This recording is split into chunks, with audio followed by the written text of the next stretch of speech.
Les amis, bonjour. Même la plus petite personne peut changer le cours de l'histoire.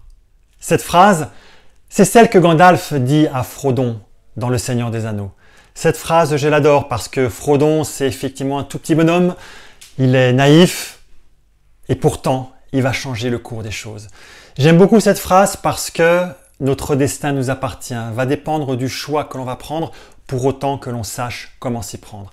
Alors les amis, aujourd'hui, j'aimerais vous parler de deux notions qui sont des notions japonaises, que sont le Kensho et la Satori.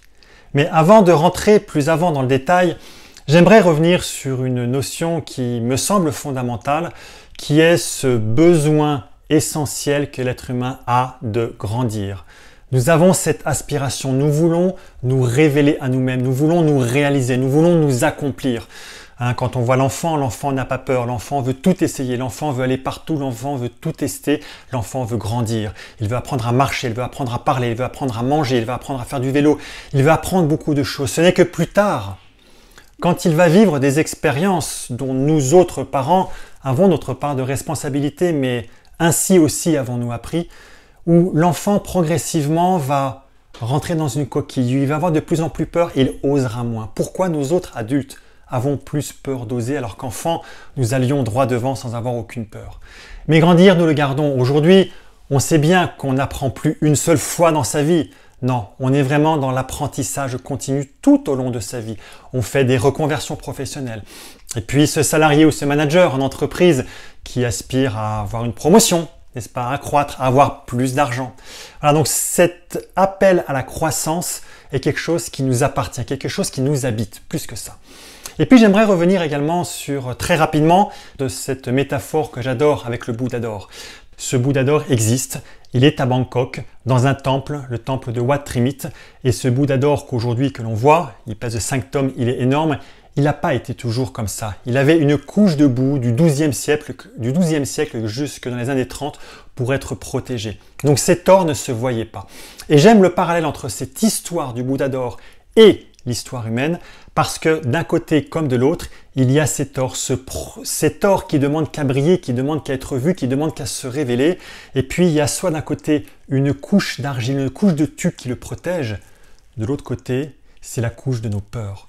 C'est la couche de notre ego qui nous empêche effectivement d'y accéder. Et dans un cas comme dans l'autre, pour toucher l'or, pour le révéler, on a besoin de traverser cette couche de boue d'un côté, on a besoin de traverser cette couche de nos peurs de l'autre côté.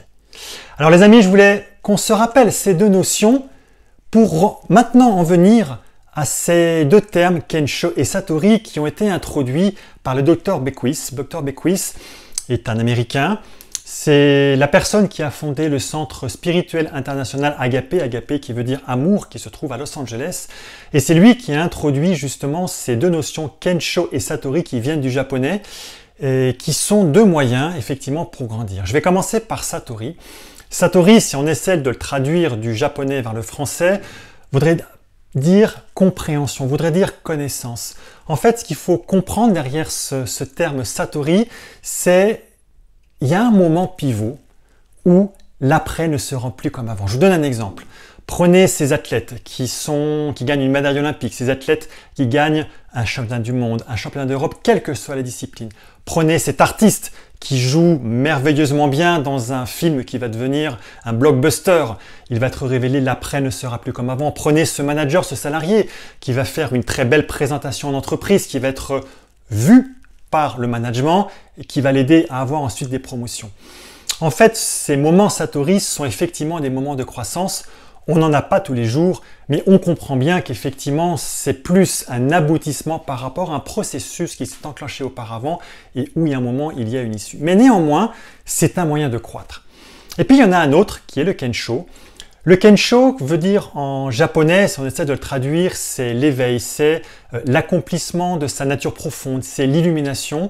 En fait, comprenons que si je reprends la métaphore du Bouddha, c'est comme si j'ai une difficulté parce que je commence à rentrer, à traverser cette boue, commence à traverser mes peurs et puis au bout, je vais toucher quelque chose. Ça veut dire que je vais descendre et ensuite je vais remonter. Donc on est pareil dans un moment qui va nous permettre de trouver quelque chose de nouveau. Le docteur Beckwith l'explique, je trouve, admirablement bien à travers ces termes, dans lesquels il dit « Quand nous avons un problème, deux chemins s'ouvrent à nous. Il va y avoir un chemin qui est celui de rester dans notre autopilote, de continuer à faire comme nous avons fait jusqu'à présent. Quelque part, c'est le statu quo. Et donc, toutes ces émotions qui vont arriver, nous les laissons se déverser. Voilà, nous laissons la colère se déverser, la tristesse, voilà, le dégoût, les surprises, qui ne sont pas forcément constructives. Donc, on a ce choix-là, puisque vous comprenez que ce qui est important, c'est pas tant ce qui nous arrive, mais c'est ce que nous faisons de ce qui nous arrive. Et puis, il y a une deuxième solution, une deuxième perception, qui est de mettre un temps de pause. Et de là, le docteur Beckwith nous enseigne que derrière le problème, il y a toujours une question. Et en coaching, en accompagnement, on connaît le pouvoir des questions. Et j'aime à dire que derrière les bonnes questions, il y a une réponse. Et c'est cette réponse qui va ensuite appeler à l'action. D'accord? Je vous donne un exemple. Je reprends l'exemple de mon athlète. Mon athlète, il doit s'entraîner. Et puis, ça arrive, oui, mais je pense qu'il n'est pas tout seul, à nous aussi, qu'à un moment, on a des choses à faire. On doit s'entraîner. Et franchement, aujourd'hui, il fait pas beau. J'ai vraiment pas envie d'y aller. Eh bien, j'ai plutôt envie de me dire, je vais rester sur la touche. Mais, ça c'est le problème. Mais si je me pose la question, la bonne question, tiens donc, mais quelles vont être les conséquences court terme, moyen, long terme si je ne vais pas m'entraîner aujourd'hui? Et là, la réponse est intéressante. Parce que si je ne vais pas m'entraîner, les conséquences, c'est que je ne vais pas m'améliorer. Si je ne vais pas m'améliorer, j'ai encore moins de chances d'aller gagner. Et puis, en corollaire, je peux très bien aussi me dire, mais si je ne vais pas m'entraîner, je peux commencer à prendre des mauvaises habitudes. Tiens, une fois, je ne me suis pas entraîné. Oh, c'est pas grave. Et puis une deuxième fois, vous connaissez le système. C'est la raison pour laquelle les athlètes ne s'entraînent tous les jours et ne s'arrêtent jamais. Et puis, derrière cette question, derrière cette réponse, il va se reposer le pourquoi. Le pourquoi finalement, il a commencé à faire tout cet entraînement. Pourquoi il a investi tout ce temps, tout cet argent, toute cette énergie en arriver là où il en est aujourd'hui. Et là, il va se dire, oui, je m'entraîne parce qu'à un moment, j'ai fait un choix, j'ai fait une décision de pouvoir avancer. Et derrière la réponse, il y a effectivement une action. Et cette action, effectivement, c'est de pouvoir se dire qu'il y a un chemin de vie qui essaye de naître. Et c'est bien là-dessus qu'on essaye d'aller. Donc les amis, j'aime bien vous partager ces deux notions de Satori et de Kensho qui sont deux éléments pour croître. Et j'ai envie de vous poser cette question à vous, aujourd'hui, sur la journée qui va venir. Vous allez avoir des problèmes. Comment allez-vous les gérer? Allez-vous rentrer dans votre autopilote ou allez-vous vous poser cette bonne question? Quelles sont les conséquences si je ne fais rien? Et ensuite, quelle est la réponse qui va en découler? Et quelle est l'action que vous allez mettre en place? Car sachez une chose, les amis, la meilleure prochaine action, c'est la prochaine action. Parce que vous vous mettrez en mouvement et à chaque fois, vous apprendrez quelque chose. Les amis, avec toute ma gratitude, je vous laisse et je vous dis à demain pour une nouvelle vidéo. À bientôt!